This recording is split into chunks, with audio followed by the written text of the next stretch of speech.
चलो चलो देखो यहाँ पे लिखा है particle start moving from time t equal to 0 and its coordinate is given by this, और ये यहाँ पे कुछ ऑप्शंस दिए हैं, इनको अपन सॉल्व करते हैं। चलिए लिखा अपना यहाँ पे x equal to 4t cube minus 3t। अब जैसे उसने लिखा है particle return to its original position इतने यूनिट लेटर, तो देखिए यानी ये बोल रहा है कि ये जो पार्टिकल है, ये पार्टिकल चला जाके वो लौट के वापस ओरिजिन पे आया होगा, है ना। तो इसका मतलब ये है कि अपन एक काम कर सकते हैं कि पहले x को 0 रख सकते हैं, ठीक है। तो x को 0 रख दो, तो आ गया 4t cube minus 3t equal to 0। तो t कॉमन आया, तो ये 4t square minus 3 equal to 0। तो एक तो t 0 आ गया और एक t की वैल्यू आ गई 3, उधर जाएगा 4 नीचे आएगा तो √3/2, यानी ये हमारे को आ जाएगा 1.732 आता है, 1.732 अपॉन में 2, तो ये आ जाएगा 0.28 या 16 to 6 या 12 और ये करीब 0.866 है। यानी क्या बोल रहा है, ये बोल रहा है कि टाइम जब 0 था तब पार्टिकल ओरिजिन पे था, और टाइम जब 0.866 था तो भी पार्टिकल ओरिजिन पे था। यानी इसका मतलब यह है कि पार्टिकल लौटा होगा, भाई गया फिर रिटर्न आया होगा तभी तो वापस ओरिजिन पे आएगा, नहीं तो वापस कैसे आएगा ओरिजिन पे, ठीक है। तो इसका मतलब यहाँ पर है कि ये पार्टिकल है ये टर्न कर रहा है, ठीक है।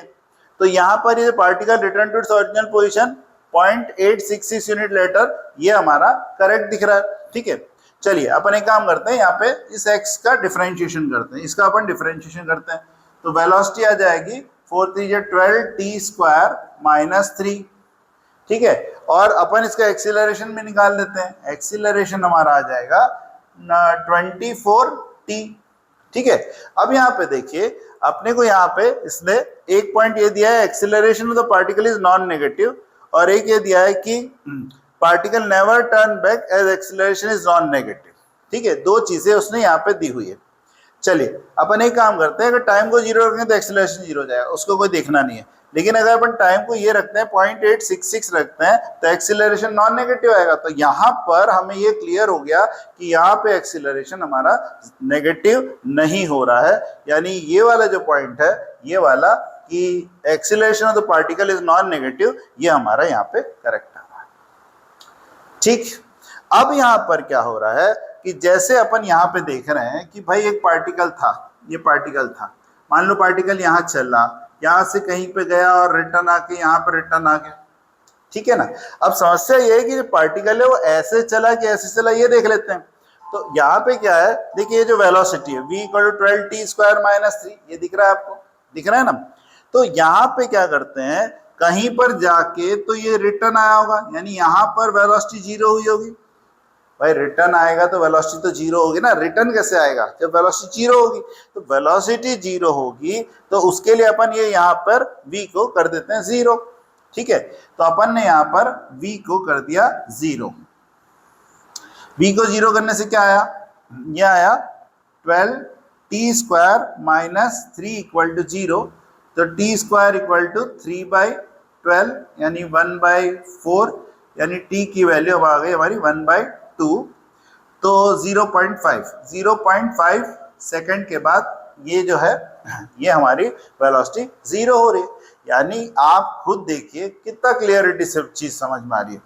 यहां से वो चला, यहां तक उसको 0.5 सेकंड लगा, यहां से वो रिटर्न आया तो यहाँ पे उसको 0.866 सेकंड लगा। भाई यहाँ से 0.5 सेकंड तक यहाँ पहुंचा, यहाँ से रिटर्न आया 0.866 सेकंड में वो टोटल वापस आ गया, ठीक है। यहां तक समझ में आया। अब अपन क्या करते हैं कि ये जो t की वैल्यू है, अच्छा अपन यहाँ पे देखो क्या क्या मिल गया हमको, particle return to its original position इतने, ये एकदम करेक्ट आया, ठीक है। Acceleration of particle is non negative, ये हमारा करेक्ट आया।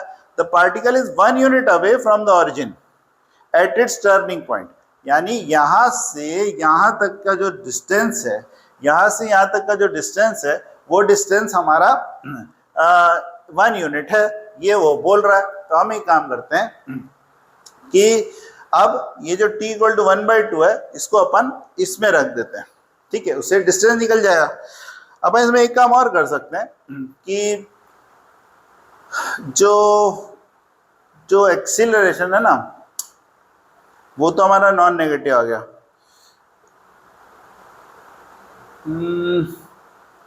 अपन एक काम और कर सकते हैं। देखो अपन क्या है, एक चीज और चेक कर सकते हैं।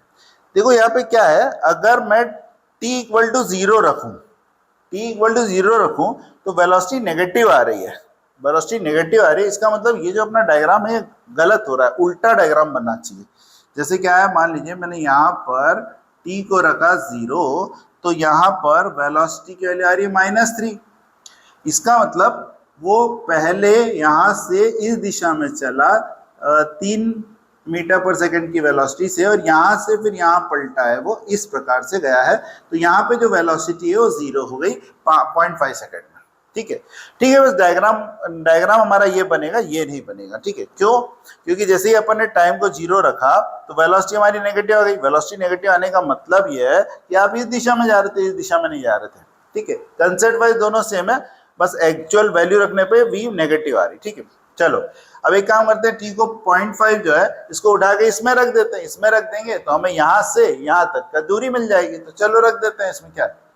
तो यहाँ पे हमारी x की वैल्यू आई, ये आई 4 इंटू 0.5 यानी 1/2, 1/2 का क्यूब यानी 1/8 और -3/2। ये कट गया, ये आया 2, तो ये आ रही है हमारी 1 -3/2, तो -2/2 यानी -1।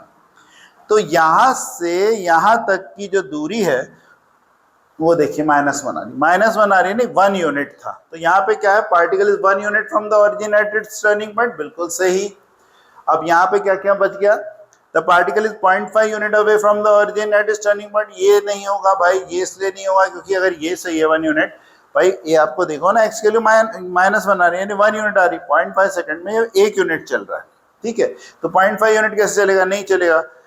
और पार्टिकल नेवर टर्न बैक, तो भाई टर्न बैक तो हो ही रहा है ना। टर्न बैक नहीं होता तो 0.866 सेकंड में रिटर्न यहाँ वापस ओरिजिन पे कैसे पहुंचता, तो टर्न बैक तो हो ही रहा था। तो टर्न बैक तो हो ही रहा है, तो ये हमारा रॉन्ग आ रहा है। तो हमारा आंसर आ रहा है ए, बी और सी। ए सी डी नहीं, ये नहीं, ये नहीं, ये वाला बी वाला आपका आंसर आ गया। ठीक है, क्या आपको समझ में आया? काफी अच्छा क्वेश्चन है, प्रैक्टिस करिएगा इसको। चलिए आगे बढ़ते हैं।